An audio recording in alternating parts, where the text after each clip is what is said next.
you've already met me, but I look a little different now. I'm Betsy Pedersen. If you remember me, my mom died when I was little, and I've grown up a little bit. That's what I look like, Betsy Pedersen. And so when my mom died, I had to kind of find my own jobs, and stuff. I'm just going to tell you about a couple of them because I worked a lot of jobs, let me tell you. Anyway, so I've grown up a little bit and can find some kind of better jobs, kind of better things. And I worked for the Brockbanks, and they had a big house in Holiday, which is where I live, and where my mom used to live.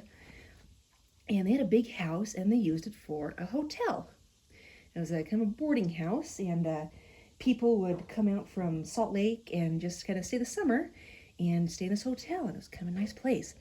And so let me show you the hotel here. Come over here. They had a boardwalk out in front because they didn't have sidewalks, so you had a boardwalk. And go inside and look. And it was a nice hotel. They had some nice rooms to stay in and eat in. Some beds for everybody. Nice fireplace. Look at that. And it was a pretty nice hotel. A lot of people came out in the summer just to kind of stay around and have a place to hang out, and it was a pretty good job. It was it was a very busy job, and the lady who owned it was this lady right here, and she had there was just so much work to do, and she had two nieces, and this was Jessie McDonald and Rhett Brinton, and so Rhett would come for a few weeks and work, and then she'd go home, and Jessie would come for a few weeks and work, and then she would go home, and Rhett would come back, and they would just kind of do that. And then Rhett would go home, and Jessie would come back, and they said, "Oh, we just can't stand this for more than a few weeks. It's so busy." Yeah, well, that made me feel pretty tough because I just stayed there and worked. And gosh, there was just always stuff to do. You had to clean, you had to cook, for all the guests in the hotel, our lovely hotel here. And it was often midnight, like 12 o'clock at night before I got to go to bed. Just go to bed, good heavens. And then I'd get up at 5 o'clock in the morning, and I would fix Mrs. Brockbank some tea and take it to her in bed, because she was she had a bad heart. She had a bad heart is what she had. And so she kind of took it easy, and we worked. And so I'd get up at 5, make her some tea and toast in bed, and then we would just work. And after I got done with the hotel during the day, there was, on the boardwalk, Saturday nights, I'd have to come out and clean the boardwalk and scrub it. And it was usually late at night, so I'd take the lantern out and go out and scrub and clean off that boardwalk. And boy, there was just a lot of work to do. Anyway, one Sunday, my sister Annie came out and said, "Let's go visit our brother where he has a job," because we all just had jobs. We didn't have a home, really.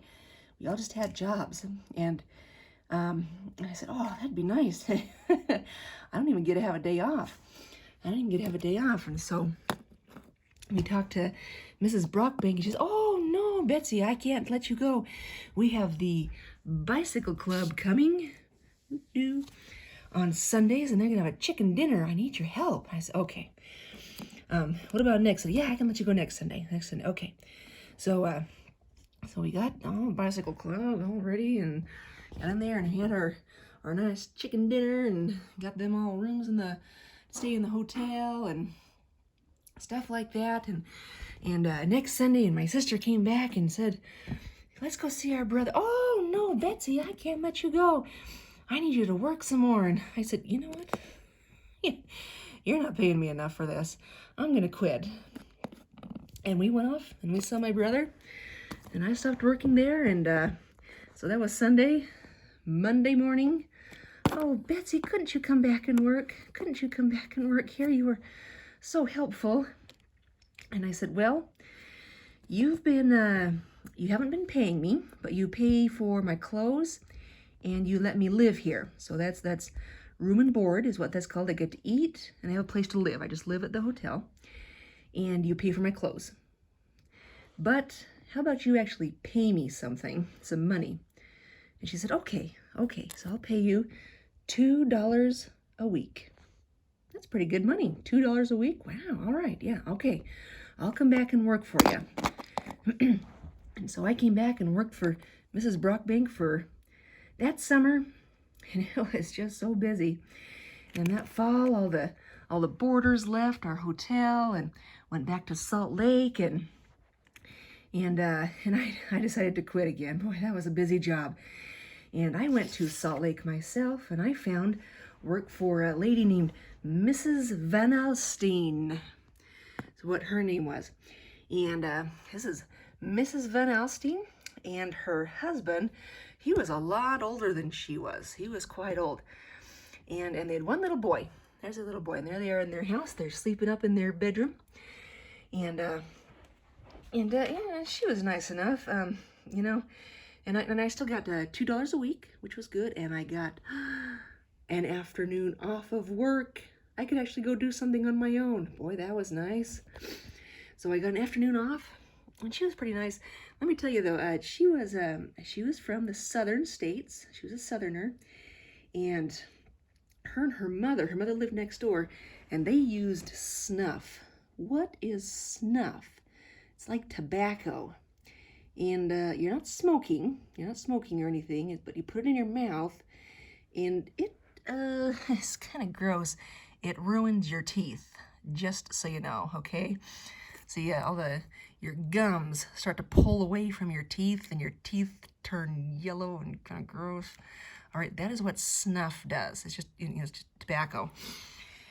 And so that's what she did. Her husband, on the other hand, he would get drunk every now and then. He'd be drinking stuff, drinking beer and all kinds of stuff. And when he got drunk, he got mean. I was kind of scared of him. And every time he got drunk, I would go into the kitchen and get all the knives. I would hide them. I would hide the knives so he couldn't get them because he got mean. It was kind of scary. Oh my goodness. And so I'd go in the kitchen in their house and just hide the knives, put them away so he can't get at them and he can't threaten us. And why do people do that? Seriously, why do people get drunk and use tobacco and that kind of stuff? And they eventually, they got a divorce, and she left him. And, I learned something. I never knew it, but I knew it. I learned, why would you do that? Why would you get drunk? Why would you use tobacco, huh? I don't think I'm ever going to. I just don't think I'm going to. I hope you don't either.